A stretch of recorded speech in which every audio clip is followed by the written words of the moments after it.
I want to raise a simple question. What happens when we break up the screen into more than one shot?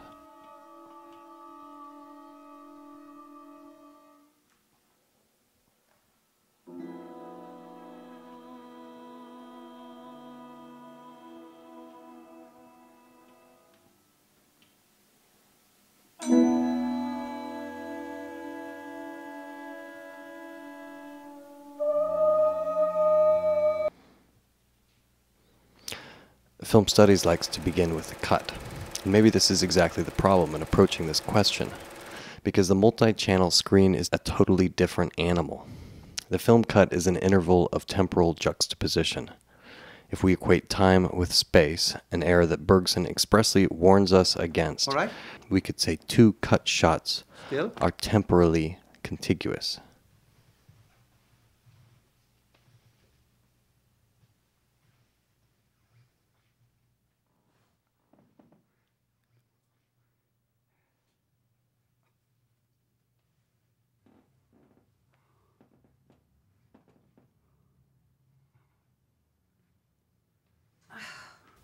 But this is a misrepresentation.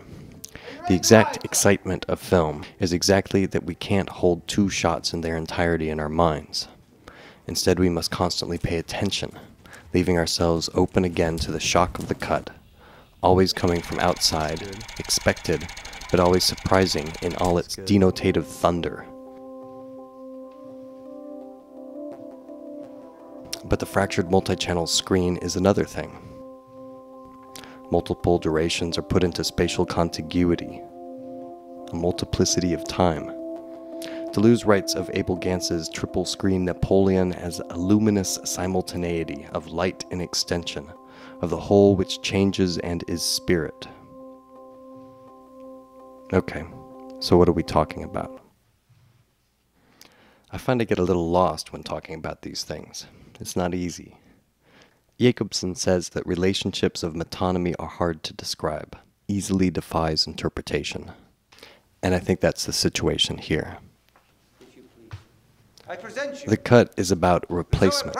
It's never contiguous with another shot, but just what Bazin describes as the shadow of it, the residue in the mind left after the cut. But on the multi-channel screen, the shots coexist in parallel, resonate. I think it is like what's called contiguity or metonymy in language. The shots are put together in presentia into a single utterance, an utterance that must be formed by the viewer.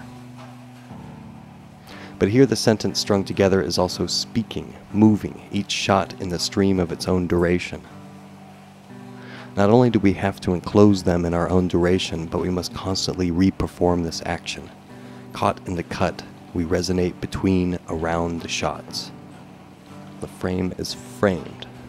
We can't help but try and make sense of it.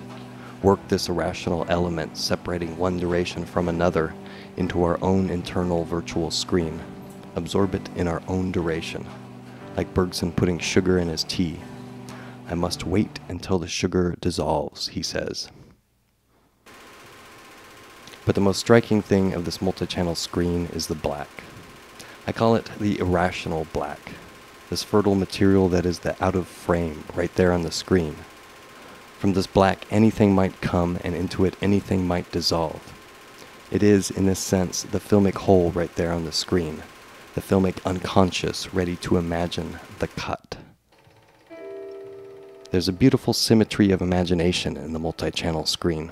The black of the very filmmaking there on the screen, and the viewer engaged in their own filmmaking.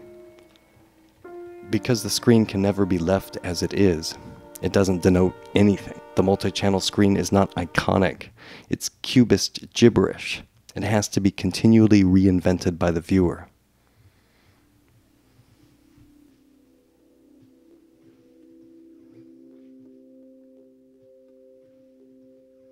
And what are we to do with this?